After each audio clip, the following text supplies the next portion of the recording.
Pois é, como a gente viu aí na reportagem do Alexandre Mendonça, a terceirização é cercada de polêmica. Qual é o impacto, dessa nova norma nas relações entre trabalhadores e empresários? O que pode ou não pode ser feito pelas empresas? Para ampliar essa discussão, o 8 em Ponto de hoje recebe o advogado Ramon Carmes, presidente da Comissão de Direitos Trabalhistas da OAB Seção de Santa Catarina, o nosso convidado de hoje aqui no 8 em Ponto. Tudo bem, doutor? Bom dia. Tudo bem, bom dia, Rodrigo. Seja bem-vindo. Doutor, para a gente entender bem, como é que funcionava antes da sanção, da aprovação dessa lei pela Câmara dos Deputados, a nova terceirização? Como é que funcionava antes? Bom, Rodrigo, basicamente o que muda com a aprovação da lei é a possibilidade da terceirização da atividade fim da empresa. Antes nós podíamos terceirizar apenas a atividade meio da empresa, nós não podíamos terceirizar a atividade fim. Vou pegar, por exemplo, a RIC. A RIC poderia terceirizar a segurança e a limpeza da RIC, que não tinha nada a ver com a atividade fim da empresa. No entanto, não podia terceirizar os repórteres da empresa. Hoje, com a alteração da lei, passa a valer também a terceirização da atividade fim. Então, hoje a RIC poderia demitir todos os repórteres deles e contratar através da terceirização. Bom, como é que fica, doutor, os direitos do trabalhador terceirizado, esse que trabalhará já sob o jugo dessa nova lei? Olha, o direito permanece exatamente aquele mesmo já previsto no texto consolidado, na CLT. O que acontece é que nós percebemos que na mão de obra terceirizada há uma rotatividade muito maior desse empregado. Contudo, não há diminuição de direitos perante a CLT. O que há sim é uma distinção normalmente vista no mercado de salários menores desse empregado terceirizado diante daquele empregado que é contratado diretamente pela empresa. E uma jornada maior também? Sem dúvida nenhuma.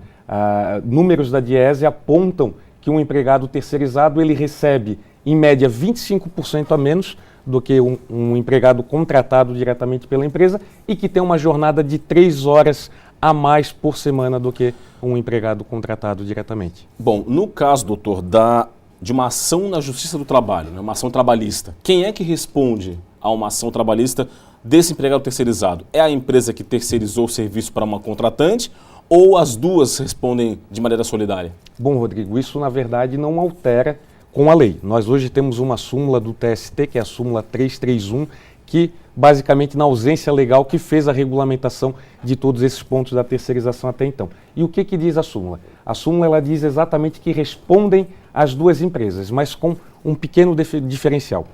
Esse trabalhador, quando ele ajuiza uma ação na Justiça do Trabalho contra a empresa que terceiriza a sua mão de obra, ele também deve ajuizar contra a empresa que toma o seu serviço. Lá no final do processo, não havendo êxito na execução contra a empresa que terceirizou o seu serviço, esse trabalhador ele pode sim prosseguir na execução contra a empresa que tomou o seu serviço. Bom, doutor, e como é que fica a questão da atividade sindical? Muita gente fala que um dos pontos da terceirização seria uma diminuição da atividade sindical por questões envolvendo as convenções coletivas. Isso realmente muda? Como é que funciona isso? Bom, o que pode acontecer é o seguinte, com a terceirização, esse empregado terceirizado ele não vai fazer parte da categoria sindical daquele trabalhador que trabalha na atividade fim da empresa. Então nós vamos causar uma grande diferença.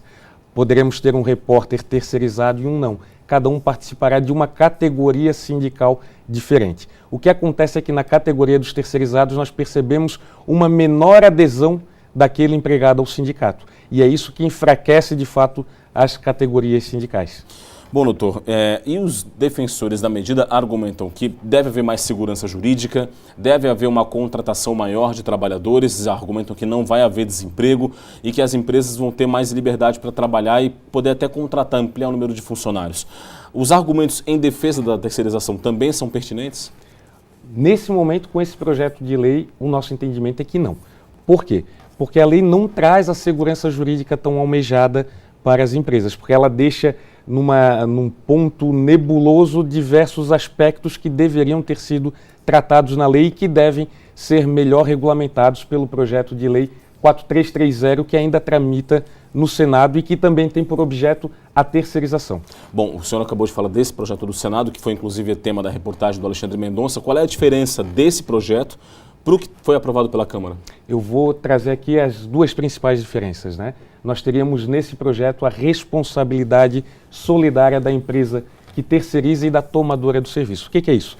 Eu expliquei agora há pouco que para o trabalhador, quando ele ajuiza ação, ele deve ajuizar contra ambas as empresas e apenas ao final do processo que ele pode cobrar da tomadora.